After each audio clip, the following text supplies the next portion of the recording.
Hello students, स्वागत है आप सभी का हमारे यूट्यूब चैनल पर जिसका नाम है सौरभ क्लासेस फॉर हिस्ट्री। मैं सौरभ आप सभी का अपने इस क्लास में स्वागत करता हूं। आज मैं आधुनिक भारतीय इतिहास में आगे के चैप्टर्स जिसके अंतर्गत हम 1857 के विद्रोह के परिणाम को समझने का प्रयास करेंगे, उससे संबंधित एक प्रश्न आप लोगों के लिए लेकर आया हूँ। तो चलिए बिना किसी देरी के हम अपने इस विषय को प्रारंभ करते हैं।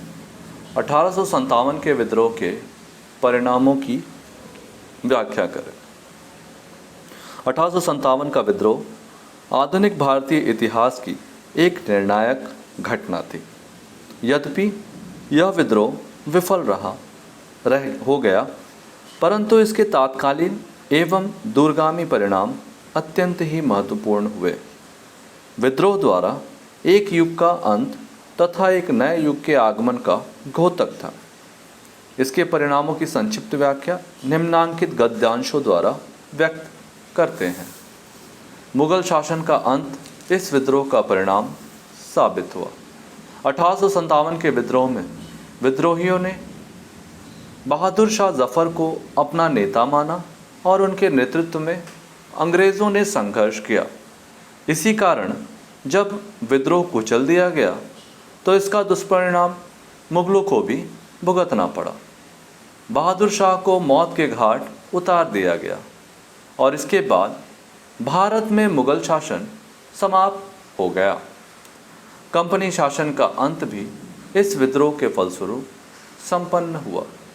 दरअसल कंपनी व्यापारिक उद्देश्यों से गठित की गई थी।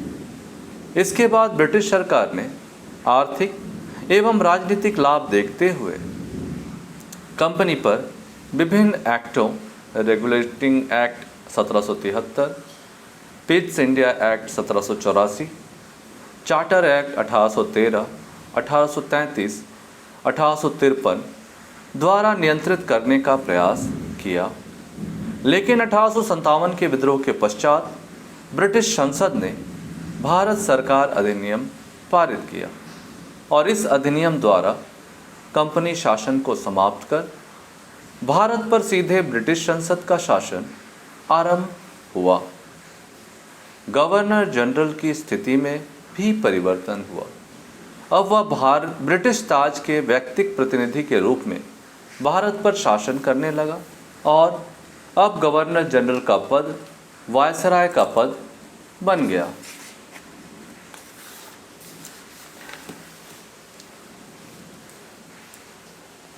वायसराय के कार्य पहले जैसे ही रहे, परंतु उसके पद को अब और अधिक गौरवमय बना दिया गया। विद्रोह के पश्चात सरकारी नीतियों में परिवर्तन किया गया। 1858 में महारानी विक्टोरिया ने एक महत्वपूर्ण घोषणा पत्र जारी किया, जिसमें देसी रियासतों एवं सामान्य जनता के प्रति एक निश्चित एवं दिखावे के लिए ही सही उदारीकरण की नीति की घोषणा की गई। इस घोषणा पत्र द्वारा कहा गया कि सरकार भारत में विस्तारवादी या साम्राज्यवादी नीति का पालन नहीं करेगा, बल्कि देशी राजाओं के अधिकारों, उनके सम्मान एवं गौरव की रक्षा की जाएगी।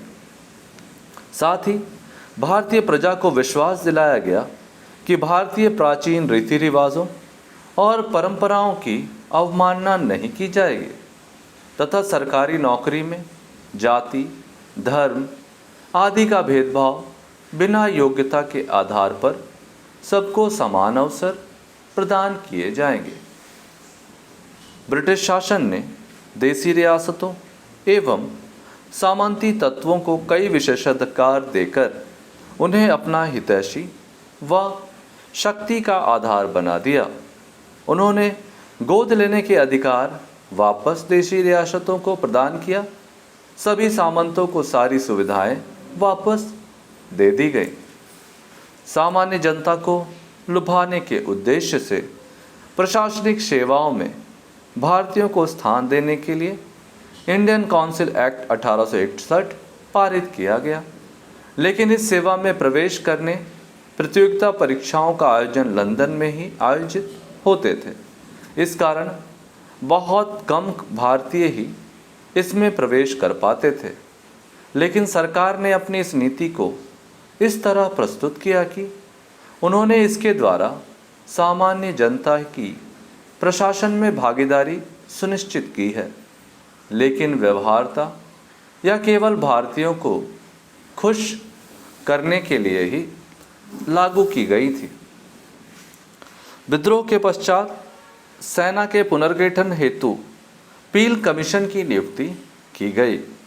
इसकी सिफारिशों के अनुसार सेना में भारतीयों की संख्या घटाकर यूरोपियों की संख्या में वृद्धि की गई।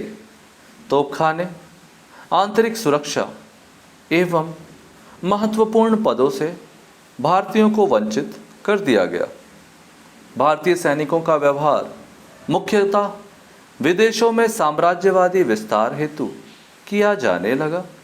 साथ ही सेना को जातीय गुटों में भी विभाजित किया गया ताकि वे कभी संगठित ना हो सके तथा विद्रोह ना कर सके।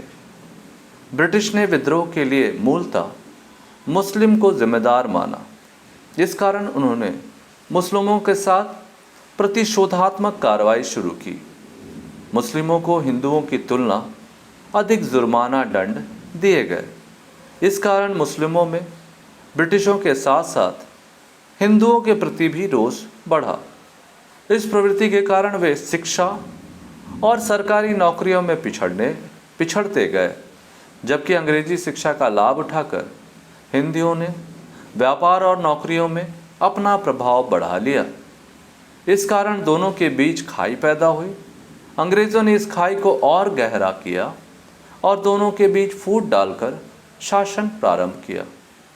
इस विद्रोह के पश्चात ब्रिटिशों ने भारत की साम्राज्यवादी नीति का अंत कर विदेशों में साम्राज्यवादी नीति का पालन किया। भारत को केंद्र बनाकर इसकी सुरक्षा के उद्देश्य से भारतीय साम्राज्य का विस्तार किया।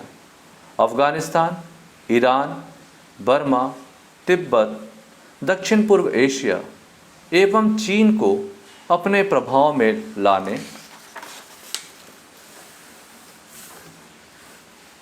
का प्रयास अंग्रेज़ों ने किया।